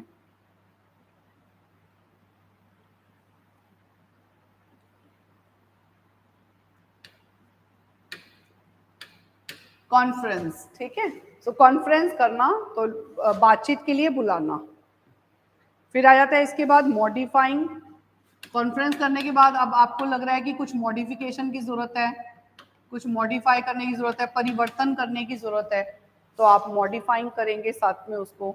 और फिर आ जाता है रिवाइजिंग। अब लास्ट में फाइनली एक बार अपने मटेरियल को रिवाइज कर देना। और फिर एडिटिंग, रिवाइज करने के बाद कोई फाइनल, कोई स्पेलिंग मिस्टेक है, कोई ग्रामेटिकल मिस्टेक है, तो उसे यहाँ पे करेक्ट किया जाता है ताकि बुक छप जाए। और लास्ट में फिर क्या जाता है? पब्लिशिंग। तो लास्ट में फिर पब्लिश करा देते हैं मैटर को। तो these are the steps of writing.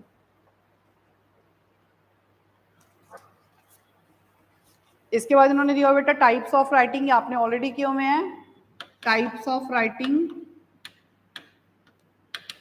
में पहला गाइडेड राइटिंग पढ़ा हुआ है ना, टीचर की ऑब्जर्वेशन में जिस राइटिंग को करवाया जाता है उसे क्या बोलते हैं? Guided writing.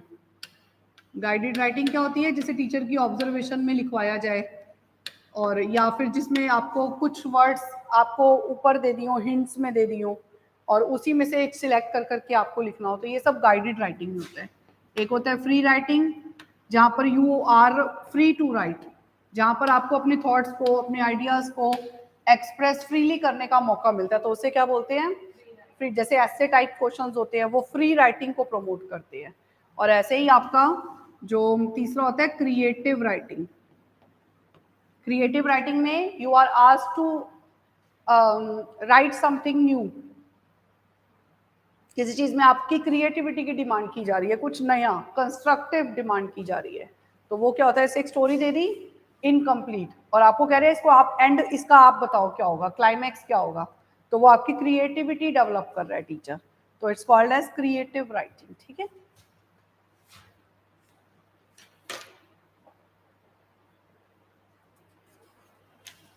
इसके बाद बेटा ये जो लेटर राइटिंग से पेज नंबर 150 से आपने यहाँ तक नहीं करना है, पेज नंबर 150 से 161 तक नहीं करना, लेटर दिए हुए हैं, ठीक है, लेटर नहीं आते पेपर में, 150 से 161 तक।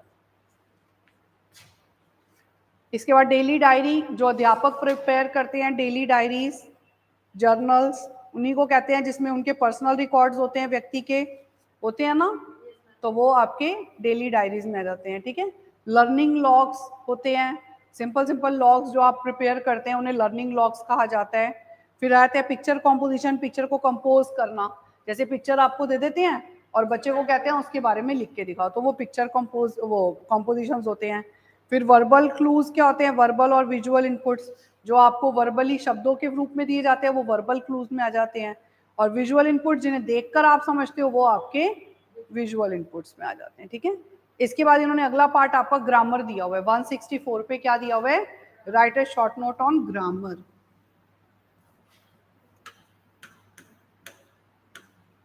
ग्रामर को क्या कह सकते हैं, रूल्स एंड रेगुलेशंस, क्या कह सकते हैं, और जिसे आप दूसरे शब्दों में क्या बोलोगे कि एक भाषा का जो स्ट्रक्चर है जिसके बिना भाषा चल ही नहीं सकती, यूज ही नहीं की जा सकती, तो आप इसे क्या कह सकते हो, स्ट्रक्चर ऑफ अ लैंग्वेज। क्या कह सकते हो इसे आप, स्ट्रक्चर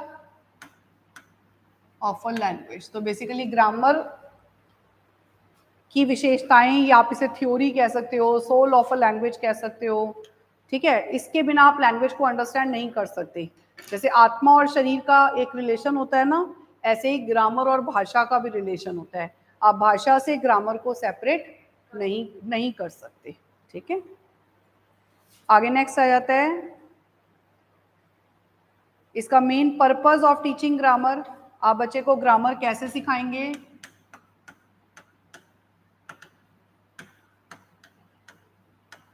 ग्रामर के मेन पर्पस क्या होते हैं, पर्पस, उद्देश्य क्या होते हैं, जैसे to develop the scientific attitude, बच्चे में साइंटिफिक एटीट्यूड डेवलप करना, आइडियाज डेवलप करना, रूल्स एंड रेगुलेशंस डेवलप करना, और जैसे बच्चा अंडरस्टैंडिंग, नियमों को समझ पाए, नियमों को अप्लाई कर सके, तो उन नियमों से रिलेटेड अंडरस्टैंडिंग डेवलप करना कि उन्हें किन सिचुएशंस में किस तरह के नियम को अप्लाई किया जाता है, वो चीज़ अंडरस्टैंडिंग में डेवलप करना। और बच्चों में रीजनिंग एबिलिटी, ऑब्जर्वेशन एबिलिटी, कि किसने लिखा है अगर तो कहीं कोई गलती तो नहीं करी, तो बच्चा अपने आप उसे ऑब्जर्व करेगा। तो ये चीज़ें डेवलप करने के लिए बच्चे को ग्रामर सिखाई जाती है। फिर आगे बेटा इसके मेथड्स ऑफ टीचिंग ग्रामर दिए हुए हैं, तो ये आप बुक से पढ़ लेना, डिडक्टिव मेथड, इंडक्टिव मेथड। इसके साथ आपका 4th यूनिट आपका पूरा असेसमेंट का है, सो वो आपने खुद से करना है। असेसमेंट में जैसे आपका वही इवैल्यूएशन असेसमेंट हमने अभी पहले भी पढ़ा था, तो वो वाला ही सारा पार्ट है कि इवैल्यूएशन क्या होता है, बच्चे को इवैल्यूएट करते हैं ना, उसकी एकेडमिक परफॉर्मेंस को जज करने के लिए हम उसे इवैल्यूएट करते हैं। सो क्या क्राइटेरिया होता है एक अच्छे इवैल्यूएशन टेस्ट का, गुड टेस्ट की विशेषताएं क्या होती हैं, उसमें वैलिडिटी होती है, रिलायबिलिटी होती है, प्रैक्टिकेबिलिटी होती है, ये चीज़ें।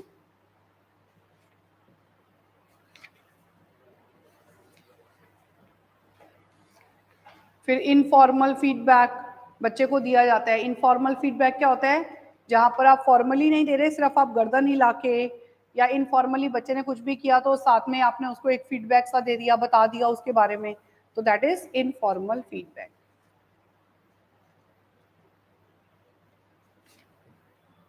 डिक्टेशन फिर उन्होंने आगे रिपीट किया हुआ है, डिक्टेशन वाला पार्ट आप पीछे से ही कर सकते हो, टाइप्स ऑफ राइटिंग आप पीछे से कर सकते हो।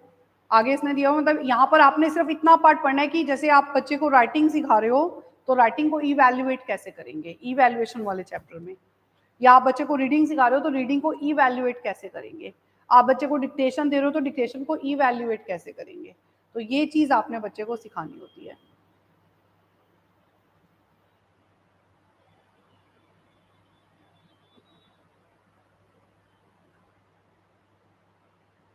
इसके बाद बेटा एक क्लोज टेक्निक होती है, ये असेसमेंट टेक्निक होती है हमारी, कौन सी?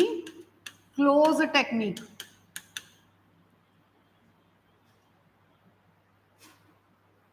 ये हमारी असेसमेंट टेक्निक है, क्लोज टेक्निक। इस टेक्निक का क्या मतलब होता है? देखो, CLOZE, क्लोज टेक्निक।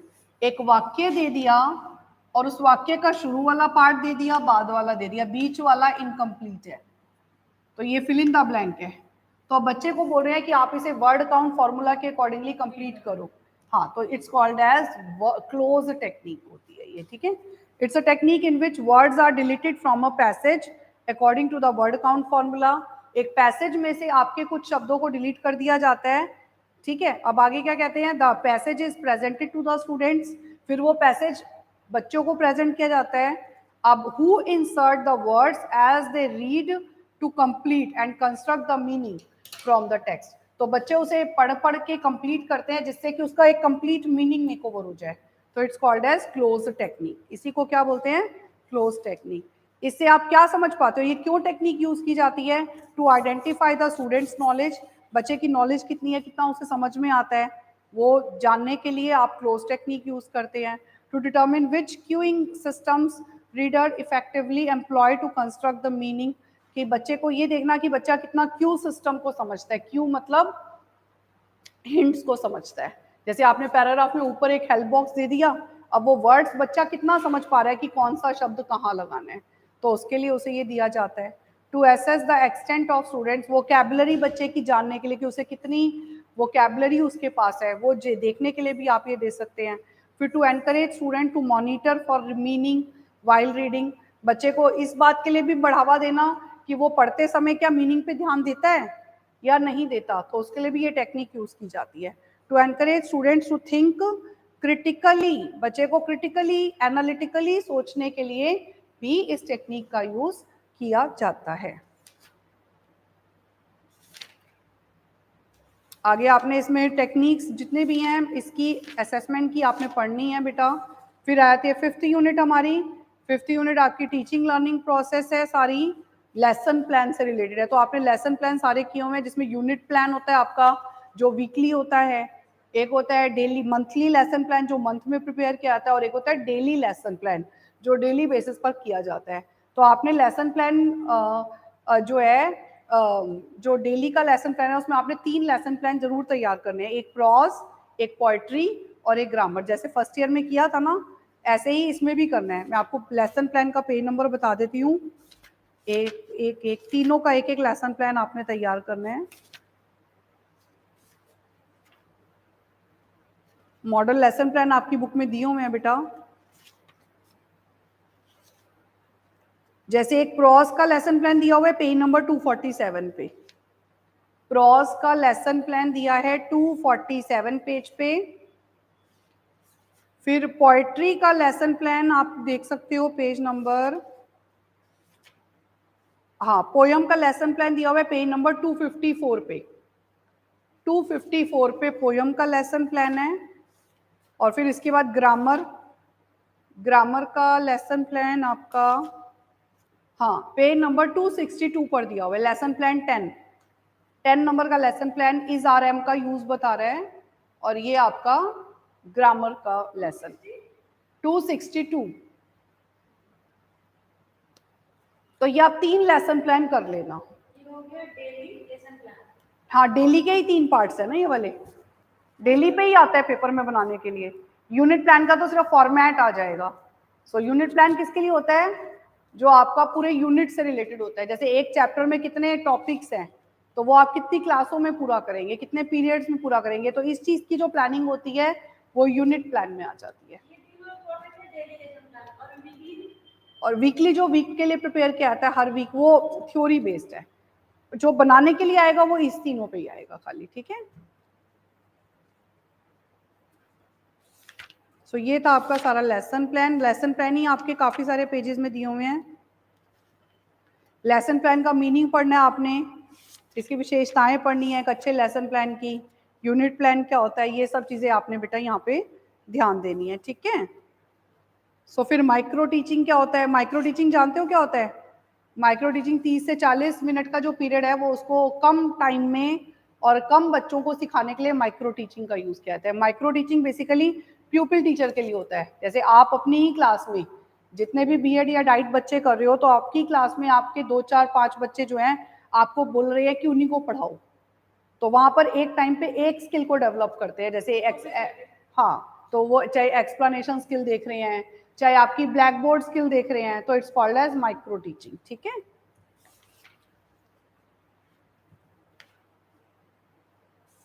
इसके लिए लेसन प्लान भी माइक्रो लेसन प्लान बनाया जाता है। सो आपको बेटा माइक्रो जो लेसन प्लान है ना, पेज नंबर 276 पे दिया हुआ है, आपने एक माइक्रो लेसन प्लान भी करना है। Micro lesson plan page number 276 पे दिया है, एक लेसन प्लान आपने ये भी करना है। इसके बाद पेज नंबर 284 पे आना है आपने। इसके बाद पेज नंबर 284 में आपको टीचिंग मटेरियल एड्स के बारे में दिया हुआ है, इंस्ट्रक्शनल मटेरियल। अगला जो आपका पार्ट है वो क्या है, इंस्ट्रक्शनल मटेरियल। इंस्ट्रक्शनल मटेरियल उस मटेरियल को कहते हैं जिसका यूज आप इंस्ट्रक्शन देने के लिए बच्चे को करते हो। दूसरे शब्दों में इसी को हम क्या बोलते हैं, ऑडियो विजुअल एड्स। क्या बोलते हैं, ऑडियो विजुअल एड्स। तो ये आपके कौन कौन से एड्स होते हैं, इनके 3 टाइप्स दिए हुए हैं, ऑडियो एड्स, विजुअल एड्स और तीसरा आपका ऑडियो विजुअल एड्स। तो ऑडियो जिन्हें सुना जा सकता है, विजुअल जिन्हें देखा जा सकता है, और ऑडियो विजुअल जिन्हें सुना और देखा दोनों तरीके से जा सकता है। ये पेज नंबर 285 पे यही सब दिया हुआ है। डेफिनेशन करनी है, इंपॉर्टेंस करनी है, टाइप्स करने हैं, ठीक है, एडवांटेजेस करने हैं इसके, ये सब चीजें दी हुई हैं आपको। और आप low cost teaching material aids कैसे बना सकते हैं। फिर इसके बाद आपने एक क्वेश्चन इसमें ये वाला करना है कि preparation of low cost material aids, preparation of low cost material aids. इसका मतलब समझते हो क्वेश्चन का, कि एक अध्यापक को मटेरियल एड्स तो हर क्लास में लेके आने हैं, चार्ट हो गया, कुछ भी हो गया, तो वो किस तरह से लो कॉस्ट वाले बना सकते हैं, इसमें खर्चा कम हो, जिसमें खर्चा कम हो, तो वो कैसे प्रिपेयर कर सकता है। जैसे फ्लैश कार्ड ले आए, या जो घर की जो डे टू डे की चीजें हैं, वेस्ट मटेरियल उनसे बना ले, समय भी बच जाए, तो ऐसे करके बना सकता है वो। ठीक है, तो जिनके पिक्चर्स ऑलरेडी अवेलेबल है उन्हें डायरेक्टली लाके दिखा सकता है, जो चीजें स्कूल में डायरेक्टली अवेलेबल है उन्हें डायरेक्टली स्कूल में दिखाया जा सकता है। तो ऐसी चीजों में पैसे कम लगते हैं। ठीक है, सो बेटा ये सब चीजें आपने करनी है। सो आज मैंने आपका इंग्लिश वाला पार्ट जो है ना उसका एक ओवरव्यू देना था, वो सारा दे दिया। So in the next class what you will bring with you, mathematics. अगली क्लास में आप मैथमेटिक्स लेकर आएंगे, आई होप सो ये समझ आ गया। सो नेक्स्ट क्लास में हम मैथमेटिक्स का ओवरव्यू लेंगे। ठीक है, सो इसके साथ ही आपका ये वाला तीसरी बुक आपकी मैंने बेटा देखो, पहली बुक हमने जो है पेपर 1 कल वो कॉग्निशन वाला पढ़ा था, दूसरी बुक मैंने आपको सेल्फ अंडरस्टैंडिंग वाली पेपर 3 पढ़ाई थी, और तीसरी बुक मैंने आपको इंग्लिश की पढ़ा दी है, और फोर्थ बुक आज जो है वो मैथमेटिक्स की। अब नेक्स्ट क्लास में मैं आपको ओवरव्यू दे दूंगी। ठीक है, चलिए bye bye all of you.